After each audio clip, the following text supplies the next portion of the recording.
Hello दोस्तों, नमस्कार। Welcome to the Grass Root Academy. मैं शैलेश। यूपी स्पेशल की सीरीज में अगला टॉपिक लेके आया हूँ, उत्तर प्रदेश की प्रमुख जनजातियां। उत्तर प्रदेश के किसी भी एग्जाम में एक दो सवाल इस टॉपिक से आते ही आते हैं। मैं क्या किया हूँ कि जो भी इंपॉर्टेंट यहाँ ट्राइब है उत्तर प्रदेश की, और उसकी वो कौन सा त्योहार मनाती है, कौन सी बोली बोलती है, किस एरिया में पाए जाते हैं, उसको पीओकी के साथ मैं इसमें अटैच किया हूँ। तो आप देखिए और अपने हिसाब से इसका एग्जाम के लिए इस्तेमाल कीजिए। तो शुरू करते हैं। उत्तर प्रदेश की प्रमुख जनजाति और उनके क्षेत्र। 2003 में 10 नई जनजातियों को शामिल किया गया। कब? 2003 में 10 नई जनजातियों को शामिल किया गया। अब कुल 15 अनुसूचित जनजाति है उत्तर प्रदेश में। तो क्वेश्चन पीसीएस प्री में आया हुआ है, इसलिए ये तथ्य ज्यादा महत्वपूर्ण हो जाता है। अगला देखते हैं। जो कुल जनजाति कुल जनसंख्या में जनजातियों का जो हिस्सा है, परसेंटेज है, वो कितना है? 0.57%। वही राउंड ऑफ करके 0.6%। ठीक है, यूपी पीसीएस प्री में आया हुआ फैक्ट है। अगला देखते हैं। सर्वाधिक जनजाति वाला जिला कौन सा है? सोनभद्र में सबसे ज्यादा जनजाति पाए जाते हैं। और न्यूनतम जनजाति वाला जिला कौन सा है? बागपत। बागपत में सबसे कम, सोनभद्र में सबसे ज्यादा। ये फैक्ट याद रखिएगा। ये इंपॉर्टेंट हो जाता है कि उत्तर प्रदेश के किस जिले में जनजाति नहीं पाई जाती है। तो अयोध्या और जालौन, इन दो जिलों में कोई भी अनुसूचित जनजाति नहीं पाई जाती है जनगणना 2011 के अनुसार। ठीक है, आगे देखते हैं। बात करते हैं ये फैक्ट की। तो थारू विकास परियोजना बलरामपुर जिले में थारू जनजाति के उत्थान के लिए एक महाविद्यालय की स्थापना की गई। हुआ क्या कि थारू जनजाति जो जो थारू जनजाति है, उसके उत्थान के लिए, उसके विकास के लिए थारू विकास परियोजना चलेगी। और इस परियोजना के तहत बलरामपुर में एक महाविद्यालय बनाया गया। किसके लिए? थारू जनजाति के लिए। ठीक है, अगला फैक्ट देखते हैं। जो बजहर है, यह थारू जनजाति द्वारा मनाया जाने वाला एक विशिष्ट त्योहार है। क्वेश्चन सीधा सा पूछेगा आपका कि बजहर त्योहार किस जनजाति द्वारा मनाया जाता है, तो दिमाग में रखिएगा ये थारू जनजाति द्वारा मनाए जाने वाला त्योहार है। अगली स्लाइड देखते हैं। बात करते हैं जनजातीय संस्कृति और परंपराओं की।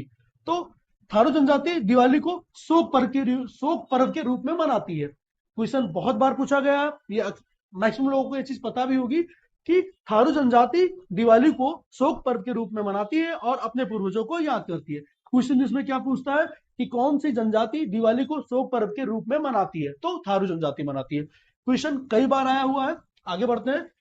युव ग्रह प्रणाली। तो यह प्रथा बेटिया जनजाति में प्रचलित है। सिंपल सा क्वेश्चन पूछेगा कि युव ग्रह प्रणाली किस जनजाति में प्रचलित है, तो भोटिया जनजाति में यह प्रथा प्रचलित है। आगे देखते हैं। पॉलीगैमी, जिसे बहुपत्नी प्रथा, मतलब एक से ज्यादा पत्नी होने की प्रथा, यह कौन सी जनजाति में यह प्रथा प्रचलित है, तो यह है जौनसारी जनजाति में। ठीक है, अगला फैक्ट देखते हैं। ये सारे क्वेश्चंस आए हुए हैं। जो मैं फैक्ट लिख रखा हूं इसलिए क्योंकि ये क्वेश्चन आए हुए हैं और इसी तरह के क्वेश्चन एक दो आपके यूपी स्पेशल एग्जाम में बनते हैं। अगला देखते हैं। बात करते हैं लोक नृत्य की। तो थारू नृत्य तराई क्षेत्र का सांस्कृतिक प्रतीक है। क्या? थारू नृत्य तराई क्षेत्र का सांस्कृतिक प्रतीक है। यह भी क्वेश्चन आया हुआ है। शोरा या फिर शेरा नृत्य ललितपुर बुंदेलखंड में फसल कटाई के समय किया जाने वाला नृत्य है। शोरा या शेरा नृत्य। क्वेश्चन ऐसे पूछेगा कि शेरा या सोरा नृत्य कब परफॉर्म किया जाता है, तो यह ललितपुर या बुंदेलखंड रीजन में जब फसल की कटाई होती है उसके समय पे परफॉर्म किया जाता है। अगली स्लाइड देखते हैं। प्रमुख जनजातियां और उनके जिले। तो कौन कौन सी जनजातियां उत्तर प्रदेश के किन किन जिलों में पाई जाती है? कभी कभी ये मिलाने को पूछ लेता है, ये डायरेक्ट वन लाइनर में क्वेश्चन दे देता है। तो आइए उसको देख लेते हैं। बात करते हैं थारू जनजाति की। तो लखीमपुर खीरी, बहराइच, महाराजगंज, श्रावस्ती, जितना भी तराई रीजन है उत्तर प्रदेश के, इस रीजन में जितने भी तराई रीजन है इसमें पाई जाती है थारू जनजाति।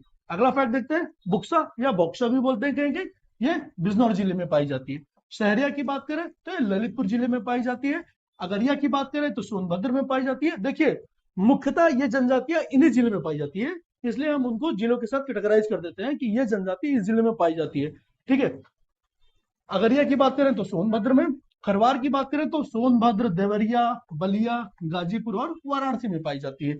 अगली बात करें ट्राइब की, तो महागिर ट्राइब बिजनौर, और बिजनौर में भी कहा, नजीबाबाद क्षेत्र में पाई जाती है। ठीक है, अगला देखते हैं जौनसारी जनजाति। तो जौनसारी जनजाति यूपी उत्तराखंड के सीमावर्ती क्षेत्रों पे पाई जाती है। मतलब जौनसारी जनजाति उत्तर प्रदेश और उत्तराखंड के जो बॉर्डर हैं, जो एक दूसरे से बॉर्डर लगे हुए हैं, वहां पे पाई जाती है।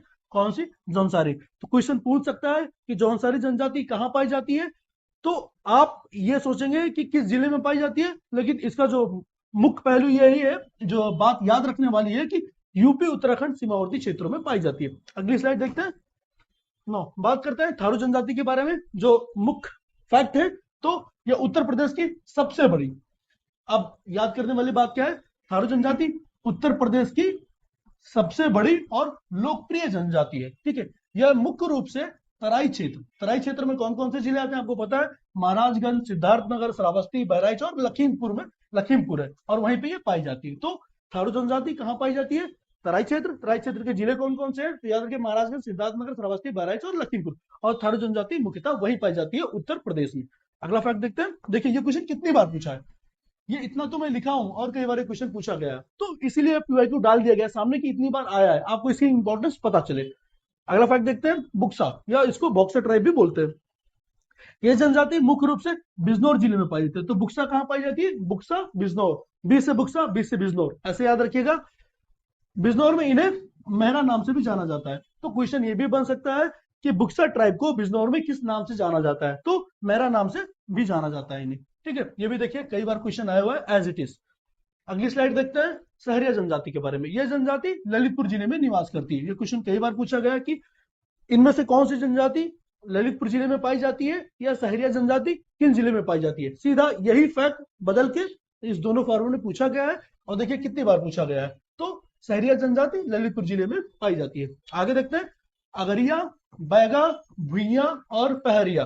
ठीक है, ये सभी अनुसूचित जनजाति मुख्य रूप से सोनभद्र जिले में पाई जाती है। तो ये सभी ये जो अगरिया, बैगा, भुइया और पहरिया है, ये सोनभद्र जिले में पाई जाती है। आगे बढ़ते हैं अगली स्लाइड की तरफ। तो खरवार जनजाति की बात करें तो ये देवरिया खरवार जनजाति कहाँ कहाँ पाई जाती है? आपको ऑप्शन दे देगा, मिलाने को दे देगा, या फिर लिख देगा कि इनमें से किन जिले में पाई जाती है या इनमें से किन जिले में नहीं पाई जाती है। उपरोक्त कथन सही है या गलत है? तो किसी फॉर्मूले में भी आपसे क्वेश्चन पूछ सकता है। आप एक दो लाइन का फैक्ट है, मेरे हिसाब से आप उसको याद कर लो, रट लो। ठीक है, तो खरवार जनजाति देवरिया, बलिया, गाजीपुर, सोनभद्र में पाई जाती है। कहाँ? देवरिया, बलिया, गाजीपुर और सोनभद्र में पाई जाती है। ये भी क्वेश्चन पीसीएस प्री में पूछा गया है एज इट इज। बात करते हैं महागीर जनजाति की। तो बिजनौर जिले के नजीमाबाद क्षेत्र में पाई जाती है। ये इस्लाम धर्म को मानते हैं। ये थोड़ा इंपॉर्टेंट हो जाता है कि इनमें से कौन सी जनजाति इस्लाम धर्म को मानती है। ठीक है, तो ये बिजनौर के नजीमाबाद क्षेत्र में पाए जाते हैं, इस्लाम धर्म को मानते हैं और मुख्य रूप से ये मछुआरे होते हैं। ठीक है, कौन सी? महागीर जनजाति। ठीक है, ये भी PCS mains UP PCS mains 2010 में आया था। ठीक है, तब मेंस ऑप्शनल होता था, एमसीक्यू होता था। बात करते हैं सोनभद्र की। तो सोनभद्र को जनजातियों का केंद्र कहा जाता है। सीधा सवाल पूछेगा कि उत्तर प्रदेश के किस जिले को या इनमें से किस जिले को जनजातियों का केंद्र कहा जाता है? तो याद रखिए सोनभद्र में सबसे ज्यादा जनजाति पाई जाती है उत्तर प्रदेश राज्य की, इसलिए उसे जनजातियों का केंद्र कहा जाता है। आगे बोलते हैं सोनभद्र उत्तर प्रदेश का ऐसा जिला जहां सबसे अधिक विविधता वाली जनजाति पाई जाती है। सबसे अधिक विविधता वाली जनजाति पाई जाती है। ठीक है, अब कौन कौन सी पाई जाती है? तो बैगा, पहाड़िया, शेरो, पठारी, भुइया या भुनिया और पंका या पनिका। तो कौन से? बैगा, पहाड़िया, शेरो, पठारी, भुइया या भुनिया, पंखा या फिर उसको पनिका भी बोलते हैं। ठीक है, और इसमें से एक चीज और याद करने वाली बात है कि जो चेरो होती है या वाराणसी में भी पाई जाती है। याद करने वाली बात यह है कि चेरो वाराणसी में भी पाई जाती है। ये इंपॉर्टेंट हो जाता है क्योंकि अक्सर हमें लगता है कि चेरो सिर्फ सोनभद्र में पाई थी, नहीं, चेरो वाराणसी में भी पाई जाती है। तो ये पूरा कंप्लीट हमने 11 स्लाइड में पूरी ट्राइब जो उत्तर प्रदेश का इंपॉर्टेंट ट्राइब्स थी, क्या क्वेश्चन बन सकते हैं, क्या क्वेश्चन आए हुए हैं, उनको कवर किया।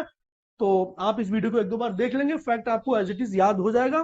कोशिश करिए याद कर लीजिए, उत्तर प्रदेश के किसी भी एग्जाम में आपको एक दो क्वेश्चन देखने को मिल जाएगा। तो ठीक है, हमारे साथ बने रहिए। ऐसे ही मैं पूरी उत्तर प्रदेश स्पेशल की सीरीज में सारे उत्तर प्रदेश से जितने भी इंपॉर्टेंट क्वेश्चन बन सकते हैं उनको मैं वीडियो के फॉर्मेट में आपको लेक्चर देता रहूंगा। Thank you very much.